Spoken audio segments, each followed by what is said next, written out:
अमेरिकी राष्ट्रपति Donald Trump के एक दावे की वजह से दुनिया भर में हड़कंप मचा हुआ है। ट्रंप ने कहा है कि रूस, चीन, उत्तर कोरिया और पाकिस्तान सहित कई और देश न्यूक्लियर टेस्टिंग करते रहते हैं। इसके साथ ही उन्होंने कहा है कि अब अमेरिका भी परमाणु हथियारों की टेस्टिंग करेगा।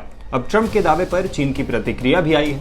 चीन ने ट्रंप के दावे को खारिज कर दिया है। चीनी विदेश मंत्रालय की तरफ से ट्रंप के दावे पर जवाब देते हुए कहा गया कि चीन ने परमाणु हथियारों के लिए नो फर्स्ट यूज पॉलिसी यानी पहले इस्तेमाल न करने की नीति अपनाई है। चीनी विदेश मंत्रालय की प्रवक्ता माओ निंग ने कहा, संयुक्त राष्ट्र सुरक्षा परिषद के स्थायी सदस्य और एक जिम्मेदार परमाणु संपन्न देश के तौर पर चीन ने हमेशा शांतिपूर्ण विकास का रास्ता अपनाया है।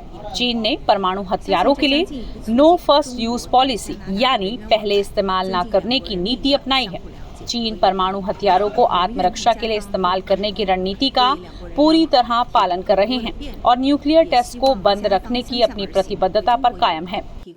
हम आशा करते हैं कि अमेरिका भी comprehensive nuclear test ban treaty यानी CTBT के तहत अपनी जिम्मेदारियों को ईमानदारी से पालन करेगा और न्यूक्लियर टेस्ट को स्थगित रखने की अपनी प्रतिबद्धता को निभाएगा। अमेरिका को अंतर्राष्ट्रीय परमाणु निशस्त्रीकरण और अप्रसार व्यवस्था, साथ ही वैश्विक रणनीतिक संतुलन और स्थिरता को बनाए रखने के लिए ठोस कदम उठाने चाहिए।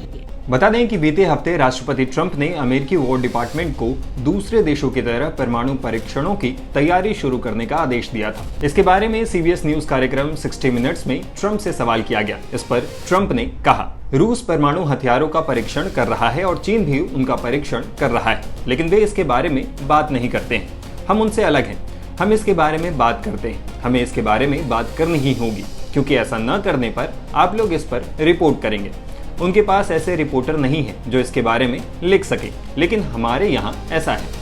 हम भी परीक्षण करेंगे क्योंकि वे परीक्षण करते हैं और दूसरे देश भी करते हैं। और निश्चित रूप से उत्तर कोरिया भी परीक्षण कर रहा है, पाकिस्तान भी परीक्षण कर रहा है। दुनिया बहुत बड़ी है और आपको शायद पता नहीं होगा कि वे कहाँ टेस्ट कर रहे हैं। वे अंडरग्राउंड टेस्टिंग का इस्तेमाल करते हैं जहां लोगों को पता ही नहीं होता कि वास्तव में क्या परीक्षण किया जा रहा है। आपको थोड़ी हलचल महसूस होती है, वे टेस्ट कर रहे हैं और हम नहीं। हमें भी ये करना होगा। बता दें कि संयुक्त राज्य अमेरिका ने आखिरी बार साल 1992 में परमाणु हथियारों का परीक्षण किया था। ये परीक्षण नेवादा राज्य में भूमिगत रूप से किया गया था। राष्ट्रपति ट्रंप की परमाणु परीक्षण की घोषणा के बाद वॉशिंगटन में आर्म्स कंट्रोल एसोसिएशन के कार्यकारी निदेशक डैरियल कैंपबेल ने कहा कि नेवादा स्थल को परमाणु परीक्षण के लिए दोबारा तैयार करने में अमेरिका को कम से कम 36 महीने लगेंगे। अब आइए जान लेते हैं कि इस देश के पास कितने परमाणु हथियार हैं।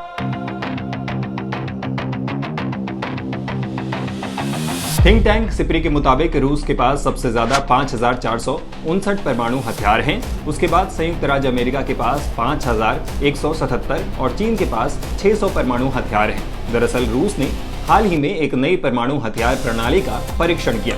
रूस ने कहा कि उसकी एक मिसाइल अमेरिकी सुरक्षा को भेद सकती है, जबकि दूसरी भूमिगत रूप से अमेरिकी तट तक पहुंच सकती है। कुछ एक्सपर्ट्स का कहना है कि रूस के इस कदम की वजह से ही राष्ट्रपति ट्रंप ने ये घोषणा की है। हालांकि रूस ने कहा है कि उसकी टेस्टिंग न्यूक्लियर नहीं थी। अब अगर अमेरिका परमाणु परीक्षण शुरू करेगा तो चीन और रूस को भी ऐसा करने के लिए बढ़ावा मिलेगा।